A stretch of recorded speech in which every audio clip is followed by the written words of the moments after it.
Assalamualaikum warahmatullahi wabarakatuh. Perkenalkan, nama saya Nida Sofatunisa dari kelas TI 2E dengan NPM 2206601210031. Di video ini, saya akan membahas tentang arsitektur dan organisasi komputer. Ada 5 materi yang akan saya bahas di video ini. Yang pertama, perkembangan evolusi komputer. Yang kedua, CPU dan interkoneksi bus. Yang ketiga, memori komputer. Yang keempat, aritmatika komputer. Dan yang terakhir, yang kelima, yaitu set instruksi. Nah, sebelum ke materinya, saya akan membahas apa itu komputer. Nah, jadi komputer merupakan suatu peralatan pemrosesan data yang cukup kompleks, bukan saja sekedar peralatan yang terdiri dari hardware dan software saja, tetapi merupakan suatu bagian yang terintegrasi yang melibatkan segi arsitektural maupun organisasinya. Fungsi dasar pada sistem komputer yaitu data processing, data storage, data transfer, dan control. Nah, sekarang kita lanjut ke materi pertama, yaitu perkembangan evolusi komputer.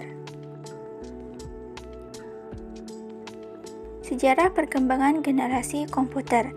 1. Komputer generasi pertama. Komputer generasi pertama yaitu ENIAC menggunakan 18.000 tabung vakum dan mempunyai berat yang mencapai sekitar 30 ton. Generasi ini menggunakan mesin von Neumann. Pada mesin ini sudah diperkenalkan konsep pemrograman bagi pengaturan keseluruhan sistem. Bahasa yang digunakan adalah bahasa mesin. 2. Komputer generasi kedua. Keunggulan pada generasi kedua ini yaitu teknologi yang mulai tergantikan dengan transistor dengan bentuk yang lebih kecil serta hemat energi. Pada periode inilah bahasa pemrograman mulai diperkenalkan. Komputer generasi kedua menggunakan bahasa assembly dan bahasa simbolik. IBM 7000 contoh generasi komputer kedua. 3. Komputer generasi ketiga. Perkembangan komputer pada generasi ini yaitu menggunakan integrated circuit. Komputer generasi ini mulai menggunakan keyboard dan monitor. Komputer ini sudah menggunakan visual display dan dapat mengeluarkan suara. Pada tahun ini juga, komputer berkembang sangat pesat. 4. Komputer generasi keempat.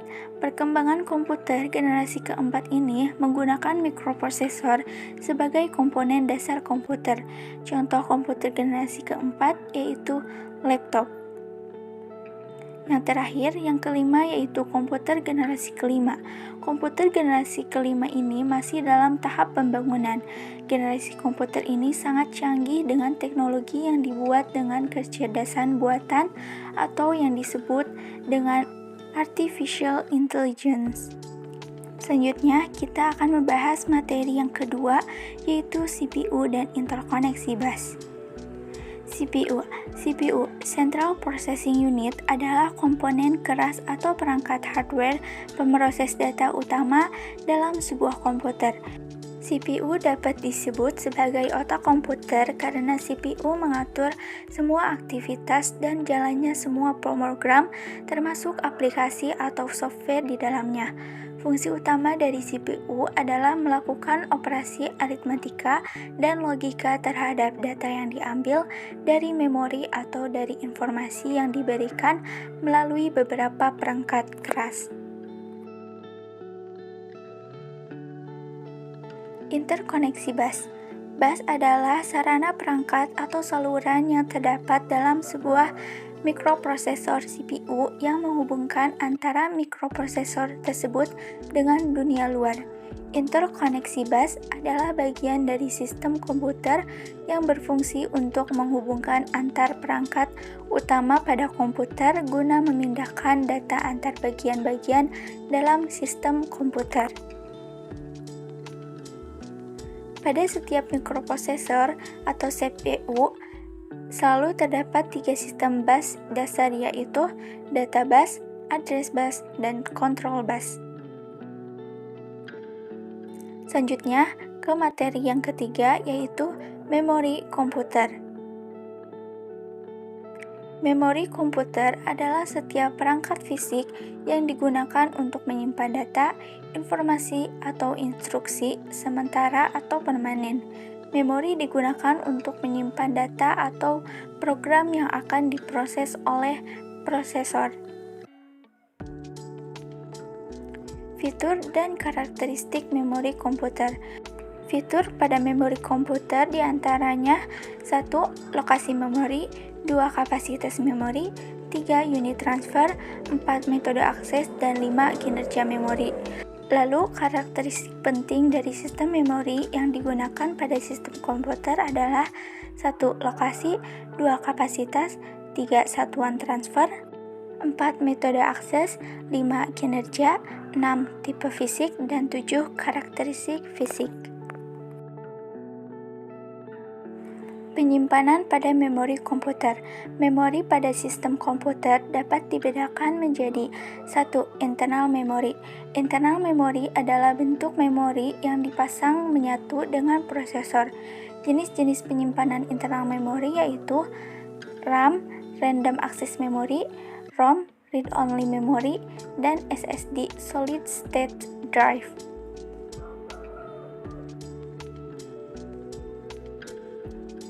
2. External memory. External memory adalah bentuk memori berupa perangkat keras atau hardware. Jenis-jenis external memory yaitu flash disk, CD, HDD, DVD.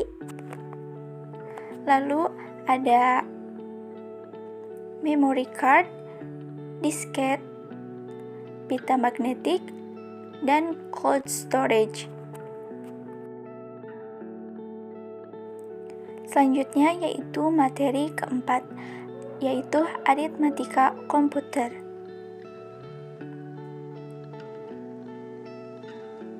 Aritmatika komputer atau ALU, Arithmetic and Logic Unit, merupakan bagian pengolahan bilangan dari sebuah komputer dan dasar dari pembuatan dari sebuah komputer. ALU juga bagian komputer yang berfungsi membentuk operasi-operasi aritmatika dan logika terhadap data. Aritmatika komputer dibentuk dua jenis bilangan yang sangat berbeda, yaitu integer dan floating point. Aritmatika integer. Pada proses aritmatika ada beberapa proses, yaitu 1. Negasi, 2. Penjumlahan, 3. Pengurangan, 4. Perkalian, dan 5. Pembagian. Lalu aritmatika floating point. Masalah-masalah dapat timbul sebagai hasil operasi-operasi tersebut, diantaranya eksponen overflow, eksponen underflow, significant underflow, dan significant overflow.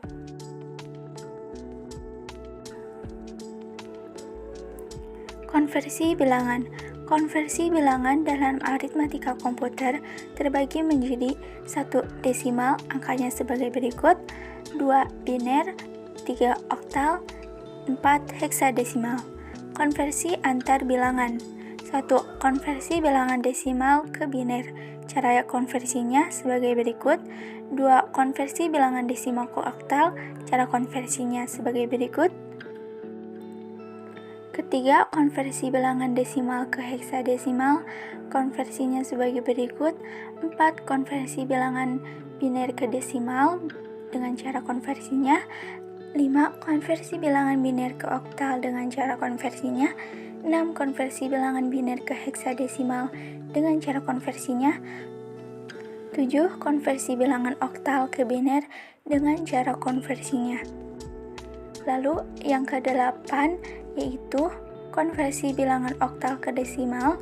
9. Konversi bilangan oktal ke heksadesimal. 10. Konversi bilangan heksadesimal ke desimal.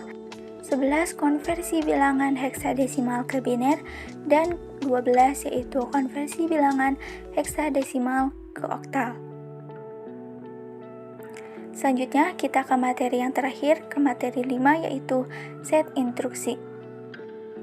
Set instruksi adalah kumpulan instruksi lengkap yang dipahami oleh CPU, kode mesin, biner, biasanya diwakili oleh kode rakitan.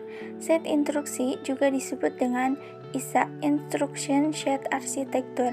Set instruksi didefinisikan juga sebagai suatu aspek dalam arsitektur komputer yang dapat dilihat oleh para pemrogram. Secara umum, ISA ini mencakup jenis data yang didukung, jenis instruksi yang dipakai, jenis register, mode pengalamatan, arsitektur memori, penanganan instruksi, ekspresi, dan operasi I/O eksternalnya jika ada. Format instruksi. Format instruksi dan format data perbedaannya hanya dapat dilakukan oleh register AR, Instruction Register. Apabila data yang diambil dari memori tersebut adalah instruksi, maka AR dapat melakukan operand fetch. Komponen dan tipe-tipe set instruksi. Komponennya yaitu ada A. Kode operasi, B. Referensi operan sumber, C. Referensi operan hasil, D. Referensi instruksi selanjutnya. Lalu tipe-tipenya yaitu ada A. Data processing, B. Data storage, C. Data movement, dan D. Program flow control. Nah, lalu saya memberikan studi kasus pada setiap materinya yang kalian bisa pahami. Ini studi kasus pada materi 1 dan beserta jawabannya. Lalu ada studi kasus dari materi 2 beserta jawabannya. Ini studi kasus dari materi ketiga beserta jawabannya. Lalu studi kasus pada materi 4 beserta jawabannya, dan yang terakhir yaitu studi kasus pada materi 5 beserta jawabannya. Sekian penjelasan materi dari saya. Mohon maaf bila ada kekurangan atau kesalahan dalam penjelasan. Wassalamualaikum warahmatullahi wabarakatuh.